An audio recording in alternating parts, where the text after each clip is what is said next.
A very good evening to you and welcome to RTV News with me, Fiona Mbabazi. Now, this afternoon at Village Urugwiro, President Paul Kagame received General Teo Luzi, the General Commander of Carabinieri, and delegation.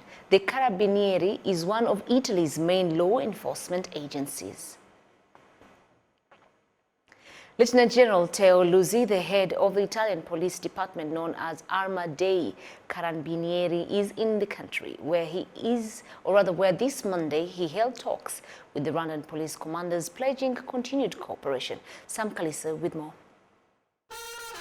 The General Commander of the Italian Arma dei Carabinieri, Lieutenant General Teo Luzi, was accompanied by the Ambassador of Italy to Rwanda, Massimiliano Mazzati, and the group they led during a visit to the Rwanda National Police.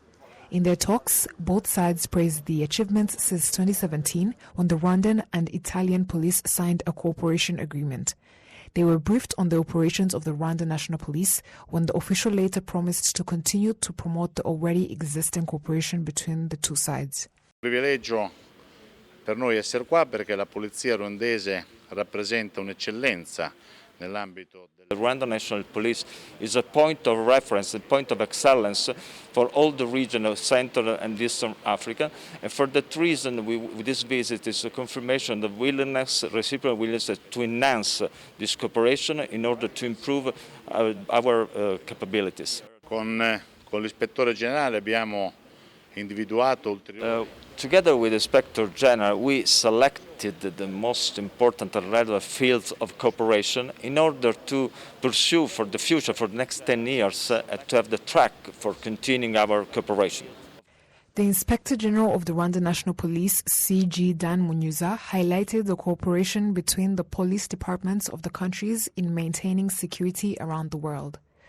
The partnership is based on the exchange of knowledge and professionalism through a series of trainings that the Italian police have provided to the Rwandan police. When RNP makes progress in capacity building, this capacity is shared with other police forces, especially those in other African countries.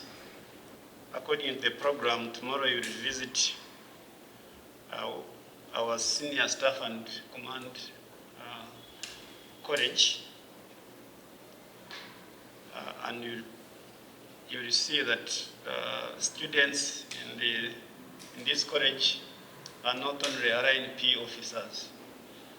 You'll find there are more than 7 countries represented in this kind of training. So whatever you share with us, you also share with others for the benefit of peace on the African continent. More than 900 Rwandan police officers have been trained in various fields through this partnership between Rwanda and Italy. The Inspector General of the Rwanda National Police, CG Dan Munyuza, also expressed desire to put more effort in fighting terrorism, cybercrimes, and other cross-border crimes. And that story was by Martina Abera, not Sam Kalisa's earlier mentioned. Now, Prime Minister Dr. Edouard Ngirente addressed the 2021 Macroeconomic and Financial Management Institute of Eastern and Southern Africa, MEFME, Combined Forum on Monday. Speaking virtually at the forum, Prime Minister explained that Rwanda hopes to experience the economic growth of 5.1% this year and 8% in 2022, as was the case before the COVID-19 pandemic. Dr. Edouard Ngirente pointed out that the economies of many countries in the world, including those of Africa, have been devastated by the pandemic. As we all know, debt levels on the continent have increased, with the debt to GDP rising from 60% prior to the pandemic to 70 to 75% in 2020. In sub-Saharan Africa, public debts increased by more than 66 percentage points in 2020.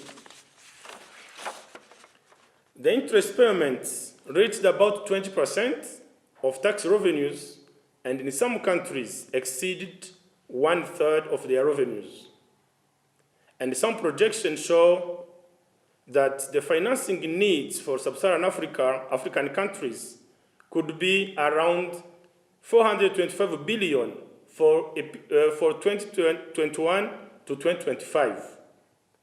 This makes it even more difficult and expensive for countries to create fiscal space necessary to deal with responses to COVID-19.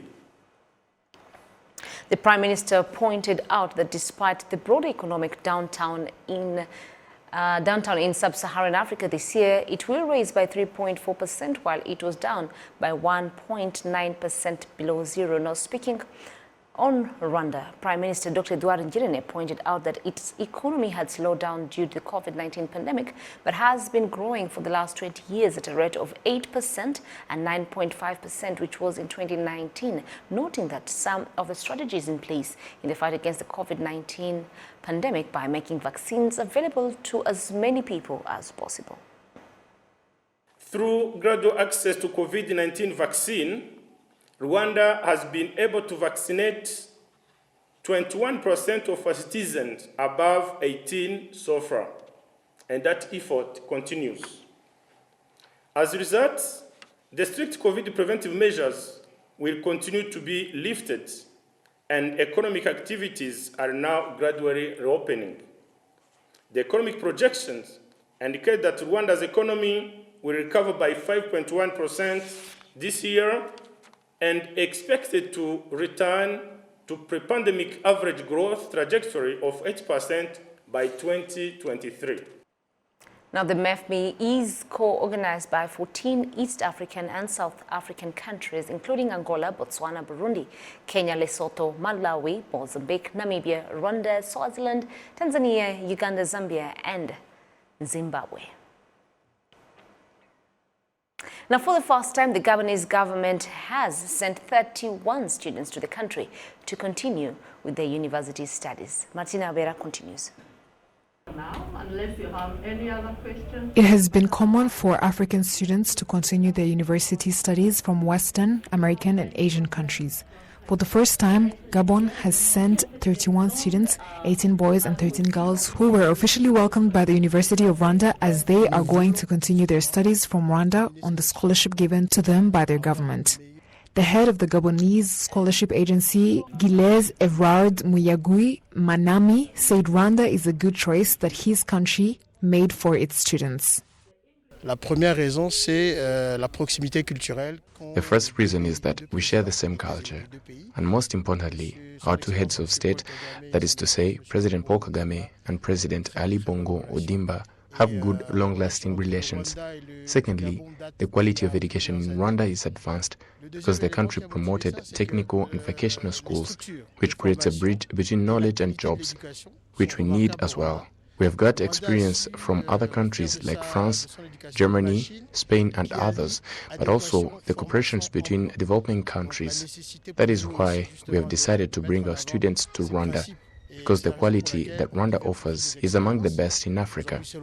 Copier le modèle rwandais qui est un des meilleurs en Afrique en ce moment.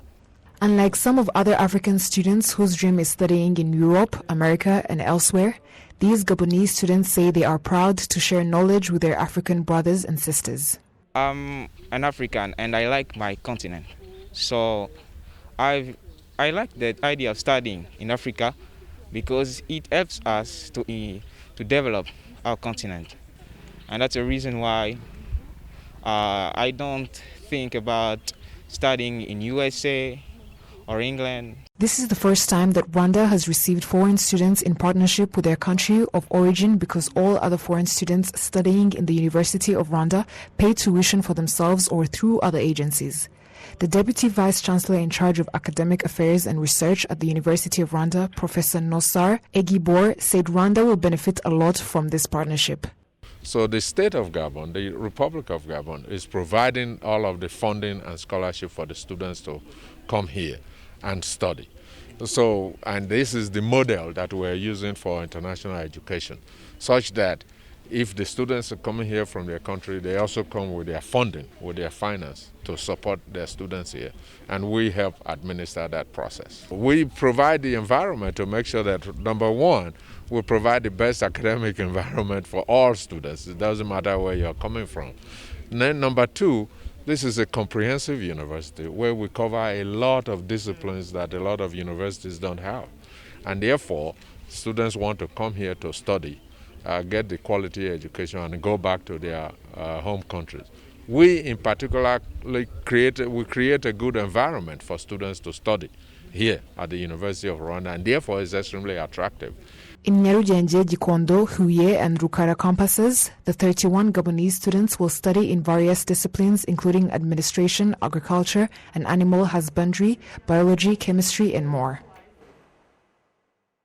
39 Inwaza widows and widowers that have been settled in Rusizi district are thankful to the Unity Club in Wararumuri for helping them with bettering their lives that they are living now after the 1994 genocide that was perpetrated against the Tutsi wiped out their family members, leaving them with no hope of survival. Sam Kalisa with more.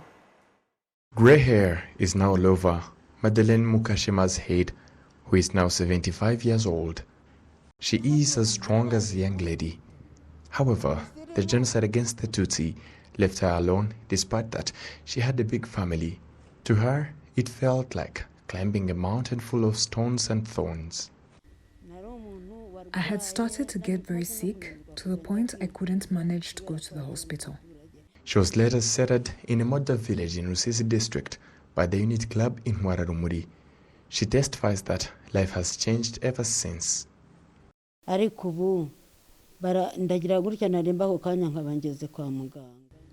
take me to the hospital immediately when I don't feel good. We thank the First Lady Jeanette Kagame and President Paul Kagame. Unity Club takes very good care of us. The Unity Club in Wararumuri, led by the First Lady Jeanette Kagame, is celebrating its 25th anniversary, a period that has been distinguished by helping many young people and the elderly who were hardly affected by the 1994 genocide against the Tutsi. Unity Club ifite uruhare rukomeye cyane. We found it necessary, and it is indeed a debt we owe them as Rwandans, to take care of them as they grow older and helping them to fight the history of our country. Josephine Mumukunde Rugwabuhihi, a member of the Unity Club in Wararumuri's Good Governance and Rights Commission, says the organization is cooperating with other agencies in caring for the elderly. As you all know, they had children and spouses, but the genocide against the Tutsi left them alone. Unity Club in Wararumuri has constructed model villages commonly known as Urugo Rw'impinganzima in Rusizi, Huye, Bugesera and Nyanza districts. The Rusizi model village in Kamembe sector, Cyangugusel in Mwadi village, is home to 30 widows and 9 widowers. Sam Kalisa, Rwanda Television News. Now, the Rwanda Investigation Bureau RIB estimates that the number of child sexual abuse has increased by 55% in the last 3 years. Now, these estimates were unveiled during the annual International Day of the Girl Child celebrated every October. Derek Muhangi with the details. The Rwanda Investigation Bureau estimates that the number of child sexual abuse has increased by 55% in the last 3 years. These estimates were unveiled during the annual International Day of the Girl Child celebrated every October. The Rwanda Investigation Bureau has received a total of 12,840 complaints in the last 3 years, of which 3,433 complaints were received in 2018 to 2019. 4,077 complaints in 2019, 2020, and 5,330 complaints in 2020, 2021. This represents a 55% increase. Rwanda Investigation Bureau also indicates that the child abuses against the girl child at 97.1%, while the boys are at 2.9%.